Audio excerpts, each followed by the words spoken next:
Hello and welcome back to Tuesdays with Tom. This week I just want to give you 6 easy tips that will help you be successful in our CEU webinar courses. The thing about COVID is it changed a lot for us. It used to be that we would take our live classes in an actual classroom, which meant we had to drive places, sometimes get a room for the night, pay for food.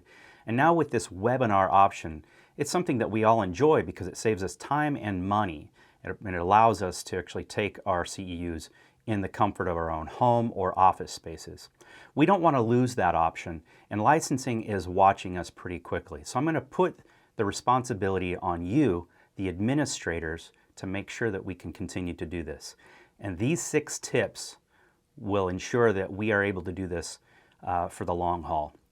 Success is everything when it comes to these things. So if you would all join me in doing these 6 little things, I think that you would find success in the future.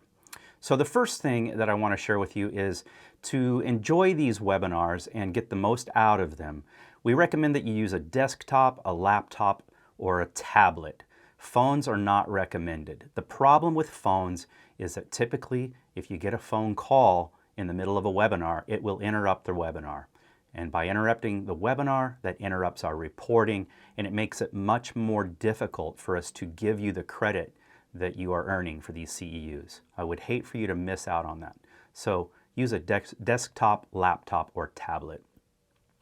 Tip 2 is to prepare your Zoom account in advance. We're all pretty familiar with Zoom these days. It's kind of secondary to daily life. But what a lot of people don't realize is that the Zoom account that they may be using belongs to somebody else, and it may have somebody else's name attached to it.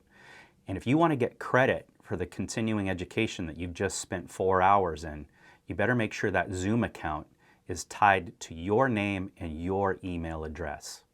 So when you register, make sure that you've set that Zoom account up with the email address that you have registered with and your name as you would want it to appear on your certificate of completion.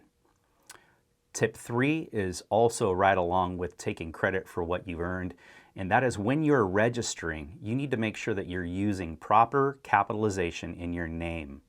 If you put your name in all caps or no caps at all, that's how your certificate's going to come out. And if it's misspelled, you can take responsibility for that because we had nothing to do with misspelling your name. So please make sure as you register for these courses that proper capitalization is used and all spellings are correct. That includes making sure that your email address is correct so that you actually receive notifications from us. Tip 4, well, to receive credit, each student must have a unique email address and registration. All too often we have people call us to say, hey, my partner was here with me and taking the class sitting next to me on my computer, where's their certificate? Well, if they didn't register and they didn't have a unique email address, we're not giving them credit. It's as simple as that. As vendors approved by the state of California, we're required to put out very exhaustive reports on every course that we do. That's going to be the name, email address, and full mailing address of every student that's attended that course, and the date they attended, and verification that they put in the time to earn the CEUs. Next, I think this is number 5, arrive to the webinar 10 to 15 minutes before the webinar begins. It's really disruptive when somebody who comes into the webinar late, you may not think that the instructor notices, but we do. Trust me, it can be a bit of a disruption. And I want to make sure that you're getting all of your time in. So for instance, if you're in a 4-hour webinar, that's 240 minutes. You have to be present in that webinar at least 200 minutes to earn your CEUs. That's just based on simple math and a simple review of the regulations.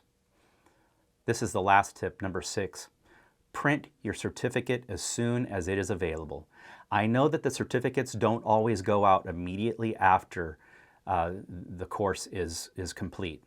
That's because we have to go through a whole certification process to make sure that you earned that certificate and put the time in.